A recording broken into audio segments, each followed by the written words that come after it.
नमस्कार, विजयदीप न्यूजमध्ये आपले स्वागत. धरण अपडेट अचूक माहितीसाठी आमचा चॅनल सबस्क्राईब करा. शनिवार 14 जून सायंकाळचे उजनी अपडेट.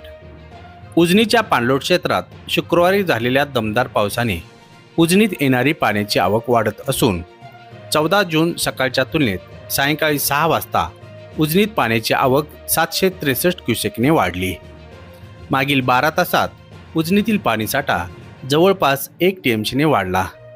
सायंकाळी 6च्या आकडेवारीनुसार उजनीची पाणी पातळी 493.870 मीटर, एकूण पाणीसाठा 2444.02 दशलक्ष घनमीटर म्हणजेच 86.30 TMC. त्यापैकी उपयुक्त पाणीसाठा 641.21 दशलक्ष घनमीटर म्हणजेच 22.64 TMC असून धरण टक्केवारी 42.26% झाली. तर दौंड येथून उजनीत प्रत्यक्षात 16,445 क्युसेकने पाणी मिसळत आहे.